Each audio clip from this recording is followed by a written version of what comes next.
The result of all this, ladies and gentlemen, is that this structure, this secret society, remains invisible to the average person. And it remains invisible not only because of its structure and because of its secrecy, but also because it has had the foresight of not having a name. Now just think about that for a minute. If you say that you have an organization or you create an organization and somebody says, well, what are we going to call ourselves? And the answer is, we're not going to call ourselves anything. We're not going to have a name. That way, nobody can talk about us. Brilliant. And that's what they decided to do. Quigley himself doesn't know how to describe it. At some places in his books, he calls it the network. In other places, he calls it the Rhodes Group. In other places, he just calls it the group. It has no name. And so therefore, that's another reason that it's invisible to the average person today.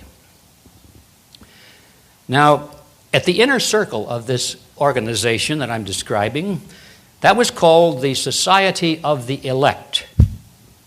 It originally consisted of Cecil Rhodes and a small brain trust of his very wealthy and influential political cronies from British politics and British banking.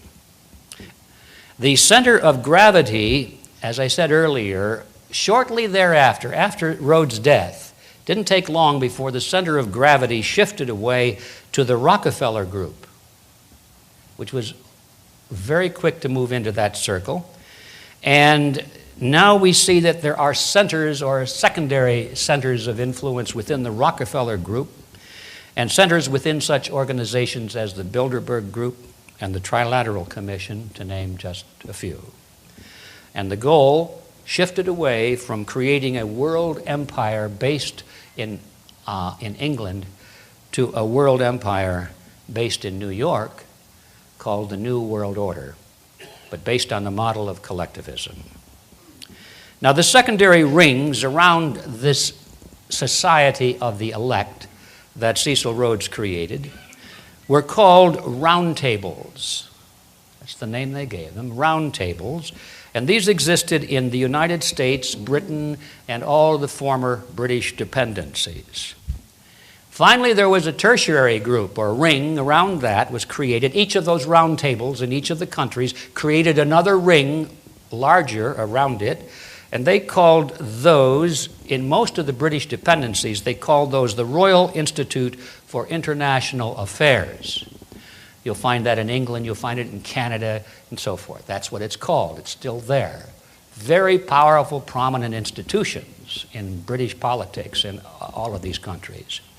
In the United States, for some reason which I've never been able to find out, they didn't choose that name, I suppose because royal wouldn't be an acceptable word in the United States. So in the U.S., they call it the Council on Foreign Relations. And ladies and gentlemen, after 100 years of penetration into the power centers of society, the Rhodesian network, which I call it, I have given it a name, and I hope you'll pick it up and use it because we have to identify this group. I call it the Rhodesian network or the Rhodesians. After 100 years, the Rhodesians now are very close to the final achievement of their goal in the Western world. Now, I add the phrase in the Western world because we must not lose sight of the fact when we're looking at this group that there is another group out there which is just as dangerous, just as secret, just as cunning as the Rhodesians. And they, by the way, took a clue from the Rhodesians and they got rid of their name a few years ago. We used to call them communists. And then they got rid of their name. They pretended to go away. They pretended that they crumbled overnight. Great miracle. They're still there. I call them the Leninists. They have never renounced the theories or the goals of Lenin. They just renounced communism. Well, they never really had communism in any of those countries anyway. They always referred to themselves as socialists or Leninists or what have you. But all the old former communist commissars simply took their hat off when it said communist on the front of it, and they turned it around, and now it said social democrat. But you notice it's the same heads underneath the hats. The heads didn't change, nor did their real policies. But I want to emphasize that there is another very large and powerful and dangerous group out there, which I call the Leninists. And the Leninists and the Rhodesians are often seen warring against each other. Just take a look at Mr. Bush in Washington, D.C., and in Venezuela we've got Chavez. Now there's a perfect example of the Rhodesians versus the Leninists. And they fight each other. They are opposed to each other. They criticize each other. They hate each other. But the world that they want is the same. The only thing they disagree with is not ideology. It's who is going to run this new world order. Is it going to be the so-called left, or will it be the so-called right? And when you peel off all of those labels and you look underneath, you'll find that in all of these camps, what they really stand for is collectivism. That's the word we should be using. They're all collectivist in nature.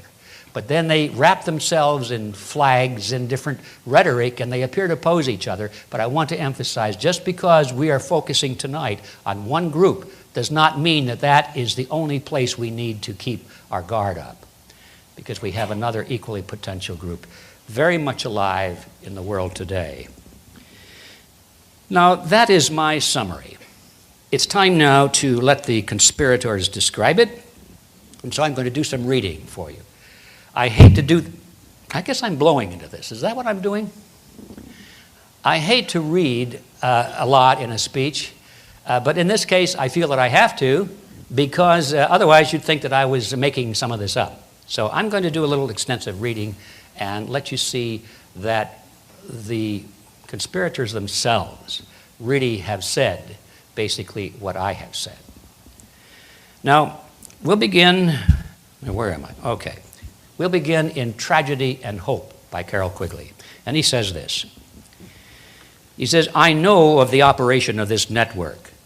There he calls it a network. Because I have studied it for 20 years and was permitted for 2 years during the 1960s to examine its papers and secret records. I have no aversion to it or to most of its aims, and have for much of my life been close to it and to many of the instruments. In general, my chief difference of opinion is that it wishes to remain unknown. Now, in the Anglo-American establishment, Quigley says this. The Rhodes Scholarship established by the terms of Cecil Rhodes' seventh will are known to everyone. What is not so widely known is that Rhodes, in 5 previous wills, left his fortune to form a secret society which was to devote itself to the preservation and expansion of the British Empire. And what does not seem to be known to anyone is that this secret society continues to exist to this day. To be sure, it is not a childish thing like the Ku Klux Klan, and it does not have any secret robes, secret handclasps, or secret passwords. It does not need any of these, since its members know each other intimately. It probably has no oaths of secrecy, nor any formal procedure of initiation. It does, however, exist and hold secret meetings. This group, as I shall show, is one of the most important historical facts of the 20th century. Now, one of the original leaders of this group, one of the organizers, was a fellow by the name of William Stead. Now, William Stead was so important that he was the executor of Cecil Rhodes' will. So he should know what he's talking about. And he wrote a book entitled The Last Will and Testament of C.J. Rhodes. And in that book, William Stead said this. Mr. Rhodes was more than the founder of a dynasty. He aspired to be the creator of one of those vast, semi-religious, quasi-political associations which, like the Society of Jesus, have played so large a part in the history of the world. To be more strictly accurate, he wished to found an order as the instrument of the will of the dynasty. So you see, they're looking at this like an order. It's not just a group or an organization, it's an order, like the Knights Templar or something like that. It's a chivalric order.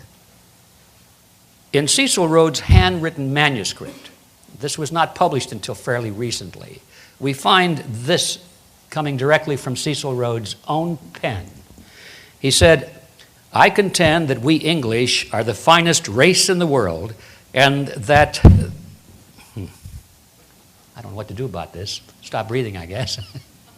He says, "I contend that we English are the finest race in the world, and that the more of the world we inhabit, the better it is for the human race. What scheme could we think of to forward this object? I look into history, and I read the story of the Jesuits. I see what they were able to do in a bad cause, and I might say, under bad leaders. In the present day, I became a member of the Masonic order. I see the wealth and power they possess, the influence they hold, and I think over their ceremonies, and I wonder that a large body of men can devote themselves to what at times appear to be the most ridiculous and absurd rites without an object and without an end. The idea, gleaming and dancing before one's eyes, like a will-o'-the-wisp, at last frames itself into a plan. Why should we not form a secret society, but with one object, the furtherance of the British Empire and the bringing of the whole uncivilized world under British rule?" So there you have it from the mind of the founder. Back to Quigley. In his own words, he says that the goal of the secret society was, quote, "nothing less than to create a world system of financial control in private hands, able to dominate the political system of each country and the economy of the world as a whole. The system was to be controlled in a feudalist fashion by the central banks of the world, acting in concert by secret agreements arrived at in frequent private meetings and conferences." Now, you see the trilateral meetings and the Bilderberg meetings begin to take on more significance when you realize that that's really part of this plan. On page 4 of the Anglo-American Establishment, Quigley says this: "This organization has been able to conceal its existence quite successfully, and many of its most influential members, satisfied to possess the reality rather than the appearance of power, are unknown even to close students of British history, partly because of the deliberate policy of secrecy which this group has adopted." You see, there he calls it a group, which this group has adopted, partly because the group itself is not closely integrated, but rather appears as a series of overlapping circles or rings, partly concealed by being hidden behind formally organized groups of no obvious political significance, end quote. And then regarding the conspiratorial structure of this group, Quigley tells us this, quote, "In the secret society, Rhodes was to be leader. Stead, Brett, Lord Esher, and Milner were to form an executive committee called the Society of the Elect. Arthur, Lord Balfour, Sir Harry Johnston, Lord Rothschild, Albert Lord Grey, and others were listed as potential members of a circle of initiates, while there was to be an outer circle known as the Association of Helpers." Those phrases, ladies and gentlemen, that I just read are lifted from Adam Weishaupt.